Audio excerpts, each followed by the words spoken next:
Sukot merayakan Tanah Perjanjian. 1. Mengenang 40 tahun di Gurun Sinai. Hari Raya Pondok Daun atau Sukot mempunyai banyak makna. Makna utama Sukot sebagai pengingat eksodus bangsa Israel dari Mesir menuju Tanah Perjanjian. Selama 40 tahun bangsa Israel tinggal dalam kemah, maka orang Yahudi akan mendirikan pondok beratapkan daun palem di halaman rumah atau teras apartemen. Sukot membuktikan penyertaan Tuhan sepanjang Eksodus dan dalam peradaban bangsa Israel sampai hari ini. Dalam Imamat 23 ayat 42-43, Tuhan memerintahkan Nabi Musa dan bangsa Israel, di dalam pondok-pondok daun kamu harus tinggal 7 hari lamanya.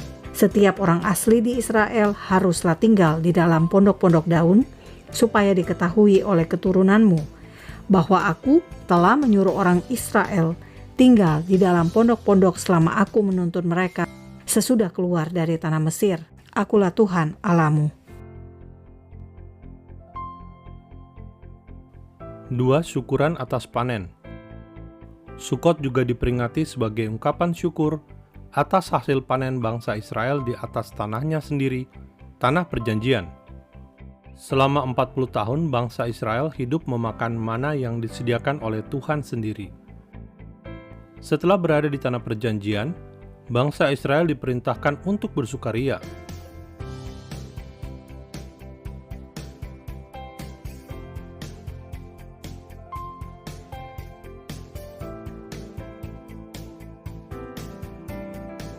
Tiga, perayaan ziarah ke Tanah Perjanjian.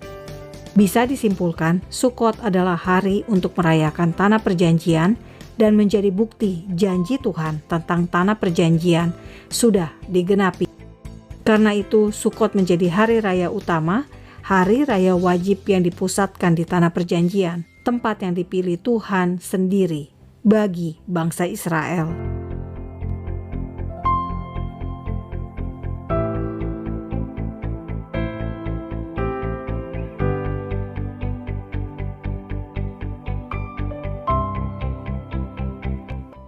Empat, Hari Raya Tabernakel. Sukot disebut juga Hari Raya Tabernakel.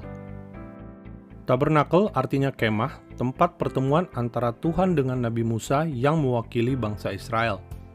Sukot mengingatkan bangsa Israel ketika Tuhan berdiam di tengah bangsa Israel selama Eksodus. Bagi umat Kristen, Sukot menjadi gambaran tentang Tuhan yang berada bersama manusia dalam wujud diri Yesus Kristus. Umat Kristen sedang menantikan penggenapan Sukot ini. 5. Yesus Kristus pada perayaan Sukot. Pertanyaannya, apakah Yesus Kristus merayakan Sukot? Sebagai orang Yahudi, lahir dari bangsa Israel, Yesus Kristus merayakan Sukot.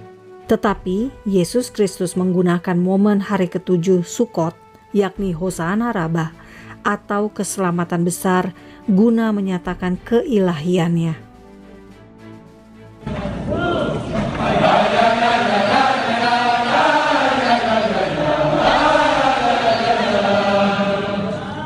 Jika orang Yahudi pada Hosana Rabbah berseru, "Selamatkan kami," sambil berputar mengelilingi gulungan Taurat sebanyak 7 kali, Yesus Kristus menawarkan satu jalan agar selamat: percaya kepada Yesus. Alkitab menulis, pada hari terakhir, yaitu pada puncak perayaan itu, Yesus berdiri dan berseru, "Barang siapa haus, baiklah ia datang kepadaku dan minum. Barang siapa percaya kepadaku, seperti yang dikatakan oleh kitab suci, dari dalam hatinya akan mengalir aliran-aliran air hidup." Yohanes 7 ayat 37-38. 6. Tabernakel akhir zaman. Sukot bukan hanya tentang Eksodus dan hasil panen di Tanah Perjanjian, tetapi juga mempunyai makna eskatologi. Dalam Wahyu 21, Rasul Yohanes melihat langit dan bumi yang baru juga tabernakel. Lalu aku mendengar suara yang nyaring dari tahta itu berkata, "Lihatlah, kemah Elohim ada di tengah-tengah manusia, dan ia akan diam bersama-sama dengan mereka. Mereka akan menjadi umatnya, dan ia akan menjadi Elohim mereka." Sukot menjadi gambaran sempurna saat Tuhan dan manusia hidup bersama-sama kembali seperti di Taman Eden.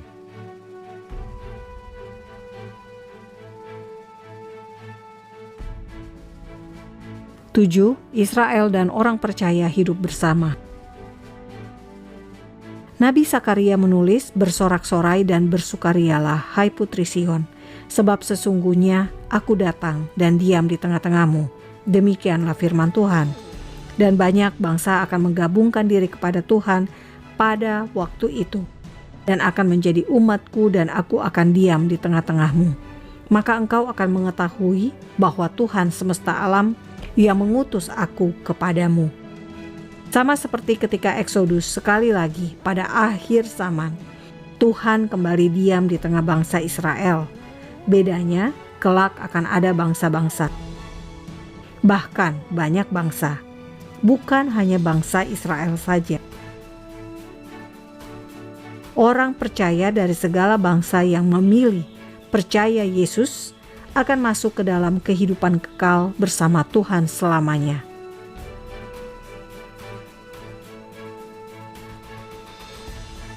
Salam damai dari Fakta Israel.